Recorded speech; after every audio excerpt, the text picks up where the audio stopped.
طب نبوی ساری کی ساری دنیاوی باتوں سے بھری پڑی ہے. نبی کریم صلی اللہ علیہ وسلم نے ہمیں یہ پیغام دیا کہ اپنی غذائیں ٹھیک رکھو گے تمہارا بدن تمہارا جسم ٹھیک رہے گا. جب یہ ٹھیک رہے گا تو اللہ تعالیٰ نے جس مقصد سے تمہیں پیدا فرمایا ہے وہ مقصد بھی ٹھیک حاصل ہو جائے گا. تو پروردگار کی عبادت کر سکو گے. بیکار طرح کی غذائیں کھاؤ گے بیمار پڑے رہو گے, نماز ہی نہیں پڑھ سکو گے, حج پر بھی نہیں جا سکو گے, روزہ بھی نہیں رکھ سکو گے. اپنے آپ کو ٹھیک رکھو.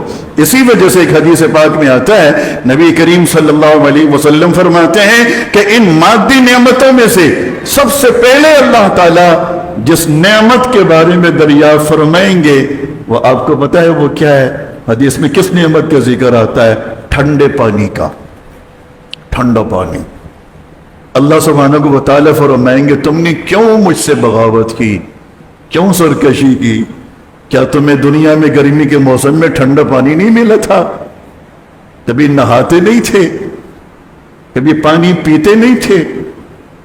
یہ جو پانی پیا ہے تم نے دنیا میں وہ پیا ہے نا, تو پھر میری تعریف کرنی تھی, میری عبادت کرنی تھی, کیوں نہیں کی؟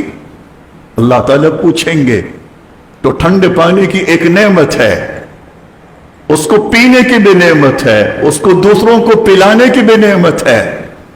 حضرت سعد بن ابی عبادہ رضی اللہ تعالیٰ عنہ, سعد بن عبادہ رضی اللہ تعالیٰ عنہ, ان کی والدہ فوت ہو گئی تھیں. یہ خود ایک میدان جہاد میں تھے, ایک غزوے میں تھے. جب غزوے سے واپس مدینہ منورہ تشریف لائے تو خبر ملی کہ والدہ فوت ہو گئی تھی اور عزیز و اقارب نے ان کو نماز جنازہ وغیرہ کا اہتمام کر کے تدفین بھی کر دیا. اب ظاہر ہے کہ بہت بڑا ایک صدمہ تھا جو انہیں پہنچا. خاموش ہو گئے, والدہ کے لیے دعائیں کی. ایک آدھ دن گزرا, چند دن گزرے, غم ہلکا نہیں ہوا. نہ والدہ کا دیدار کر سکے, نہ نماز جنازہ کا اہتمام کر سکے. اہتمام تو ہوا لیکن اس میں شریک نہیں ہو سکے, ان کا آخری دیدار ہی نہیں کر سکے, آخری خدمات میں حصہ بھی نہ لے سکے. تو ایک غم ہوتا ہے, انسان ایک غمگین ہوتا ہے, پریشانی ہوتی ہے, تکلیف ہوتی ہے. تو یہ نبی کریم صلی اللہ علیہ وسلم کی خدمت میں تشریف لائے اور عرض کیا کہ اللہ کے رسول میں کیا کروں کہ مجھے سکون ملے؟ میں بہت بے سکونی میں ہوں. اگر میں اپنی والدہ کے لیے کوئی صدقے جاریہ کرنا چاہوں تو کر سکتا ہوں. میں وہ خدمت تو نہیں کر سکا تو ابھی ولی یہ خدمت کر سکتا ہوں.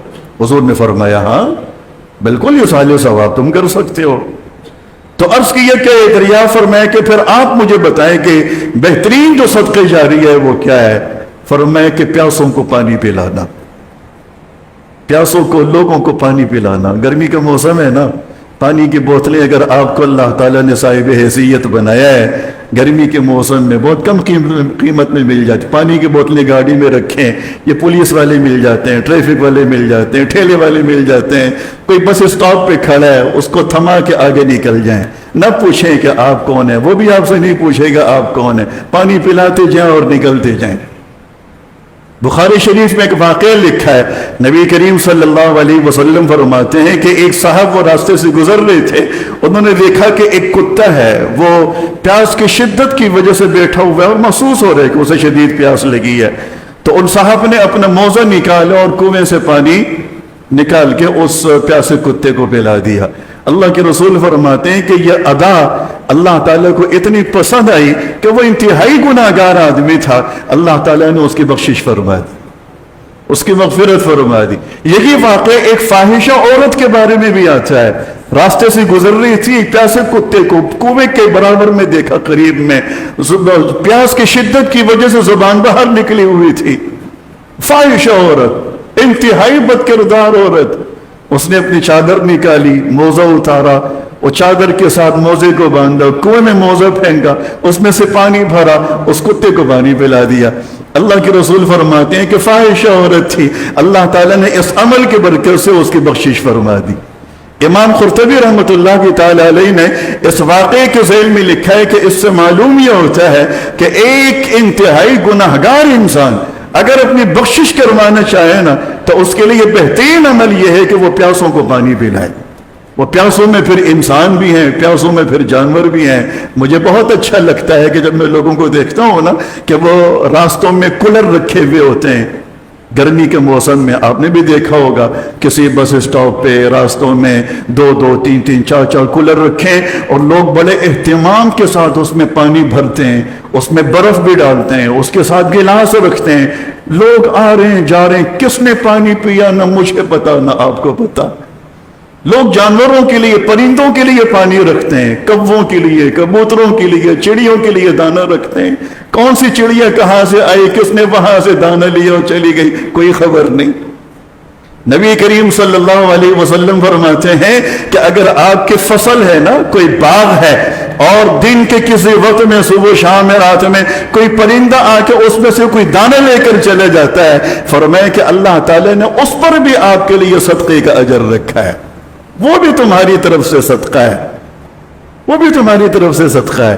تو میرے دوستو، یہ کچھ حدیثیں تھیں جو یہاں آنے سے پہلے میں نے دیکھی کہ گرمی کے موسم کے آداب کیا ہیں، ہمیں گرمی کا موسم کیسے گزارنا چاہیے۔ نبی کریم صلی اللہ علیہ وسلم نے اس حوالے سے ہمیں کیا ہدایات دی ہیں۔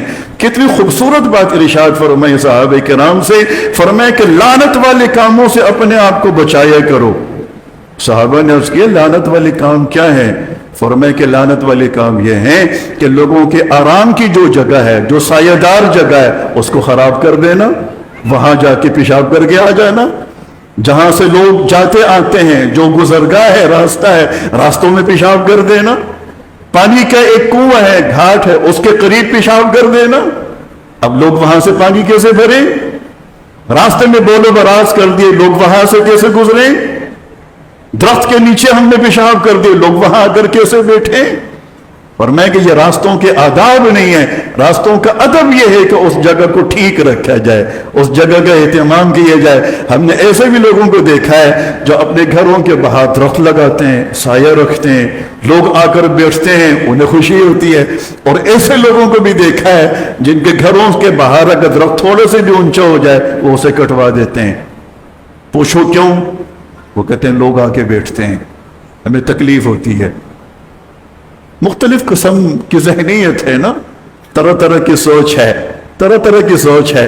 اللہ تعالی ہماری نیتوں پر ہمیں اجر عطا فرماتا ہے، ہماری نیتوں پر ہمیں ثواب عطا فرماتا ہے۔ تو گرمی کا اپنا ایک فائدہ بھی ہے، ایک نقصان بھی ہے۔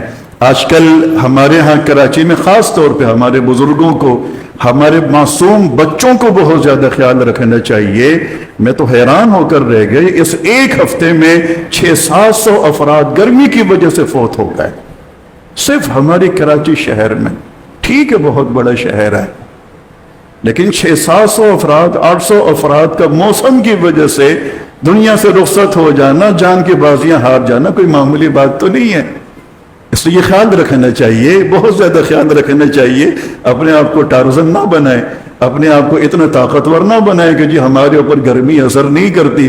گرمی کب اثر کر جائے، کب جو ہے وہ نقصان پہنچا دے، کچھ پتہ نہیں چل رہا ہوتا۔ نبی کریم صلی اللہ علیہ وسلم نے یہ ہدایات جو ہمیں دی ہیں اسی مقصد سے دی ہیں کہ تاکہ ہمارے لیے ان ہدایات پر عمل کرنے میں آسانی ہو۔